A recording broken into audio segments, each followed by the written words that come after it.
First, we're going to talk about you were arrested for petitioning. A legal thing to do, petitioning, I believe, in democracy. You were petitioning, collecting signatures to put something on the ballot, and you were arrested for this? First of all, Mike, we have a republic, a constitutional republic. I kind of disagree with a democracy because it's kind of like minority or majority, rather, rules. I understand. I hear you on that. But you were arrested. You were arrested, though, for collecting signatures. I was arrested for petitioning for ballot access after making arrangements for over 30 days. What ended up happening is they kept telling me to come back and not really giving me any defined answers, and a whole month went by. I had made arrangements in April for the whole month of May. Every weekend. Who were you making who were you making a Stop and Shop Inc. and specifically Gardner, and this was in Gardner, Mass. That's correct. Okay, so the Gardner, Mass Stop and Shop. You how many times did you in 30 days? How many times did you go to Stop and Shop to ask them for your legal right to petition out front, a certain amount of feet away from the exit? How many days did you ask for that? Probably around 4 to 5 times. Okay. Yeah. And what were the excuses why you couldn't petition on those 4 or 5 visits that you spent your time? It was Hot Dog Day, and then it was VFW, and then one of them was legit, which was the VFW, but of course they called it on the wrong day, which was Memorial Day weekend, and and then actually on the 30th and 31st there was nobody there, and that's what made me go in again and say, hey, what's up? Because I had already made arrangements with a guy named Brett LaFrame on the 19th or 20th of May. He called the dates. He's, because I was wise to the fact that they kept refusing me any date I had, so I said, listen, why don't you just go up and get the dates? You tell me what dates I can come. And so they did. And they said, well, we opened the 6th, we opened the 13th. And I said, oh, fine. And we made arrangements where to stand and when I could come. And he said, any time. And I said, okay. And so when I went there on the 6th, there was the manager called Scott Dill, who I had met with the first week of May, and he told me to go someplace else.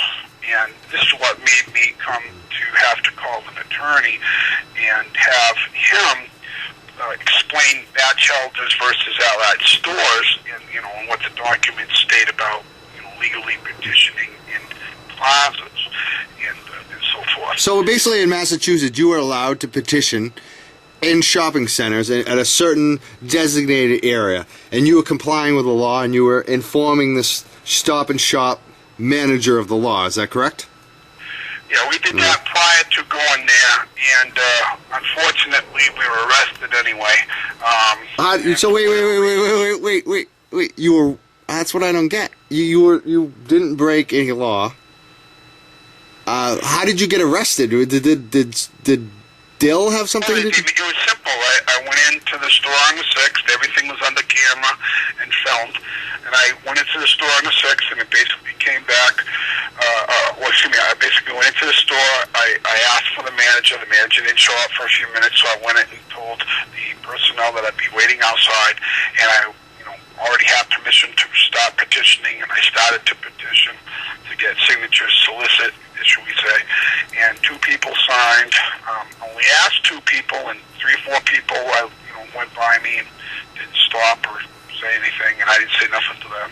And so that was it. And what happened was the manager came out and told me to leave, and I told him I made arrangements, and he went and called the cops. And when the cops came, I was accosted by the cops. Oh, wait, stop. So who was the manager that called the cops on someone that was breaking the law? It was Scott Dill. Oh, Scott Dillweed? Is that his name, Dillweed?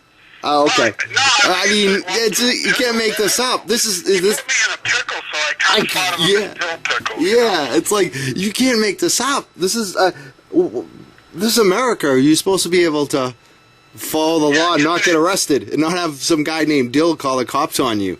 You're a grown man. It's really shameful to be Scott Dill. Yeah, He didn't like marijuana. Yeah. You know, and he had actually said a couple of things on the 911 tape that really kind of explicitly says to him about him. You know, you can improvise what he's like. So let me ask you a question. Like you went to court. We'll talk about this. You went to court. Oh, but the arrest is so much. All right. We'll talk about the arrest. But you have. Let's just say this right now. You have the tape of your arrest. Is that correct? Do you have possession of that? That's correct. Yeah. All right. Excellent. And you're gonna get that to myself. That's correct. A copy of that for distribution on the internet. Right. And more importantly, I want you to pick out the fact that it's been tampered with. It was actually given to the court, and the clerk, this clock, rather, the number on it, and I tried to get the clerk to certify the tape so I could, file charges against them, but it misses seconds, and during the arrest, there are certain things that happen in those seconds that are vanished. Wow. Of course, it seems like it always happens like that. Steve, let's talk about the arrest. Let's talk about the arrest. Well, the arrest one came down basically.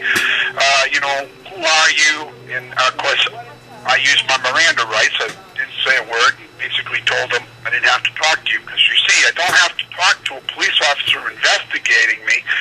I only have to identify myself to people who are going to sign the petition. Okay, and I've already identified myself to the store, and of course the manager had come out right when the cop came out, and he was telling the cop, and I was listening at the same time, so I didn't want to go over what he was saying, and the manager was saying that I was being obstructive and intrusive, and stopping patrons and from entering the store, and being argumentative and things like that, and got down to the cop asking me again who I was, so I reached into my pocket to pick out the ID and paperwork, because I didn't have to explain anything to him verbally. I could just give him the paperwork and my ID.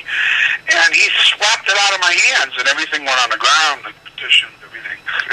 And the next thing I know, I was placed under arrest. He, cuffed me, and then basically threw me into the cruiser, and then the manager came over and opened up the rear door, and then they threw me into the cruiser, and they left marks on my arms and good things like that. And I basically said nothing. I didn't want to speak, not during the booking department or through any of the processes. They tried to cut off my wedding ring, too, with a saw. That's what they threatened to do, until I could finally get it off. I hadn't taken it off in about 14 years, so... Oh, yeah. It was kind of stuck on my hand, Yeah. But they tried to take it off, and threatened to cut it off. So, but all through that, I didn't say much. It wasn't really eventful at that point. More the court was more eventful. So you go to court. You're charged. What is the charge? First of all. Well, the charge is a criminal trespassing. And that's what I thought too. Criminal trespassing, it basically, to be under General Law 266, you basically have to be told to leave. And of course, there was another person who got arrested too, right along with another Stop and Shop prior to my arrest. Wow. And where was this at? This was down in Attleboro. Attleboro, okay. Yeah, and that individual is still going to court. So, I don't know if he's got the ACL helping him. But my case, I took it on myself. The ACL wouldn't help me for some reason, but I didn't care because, I looked at it this way.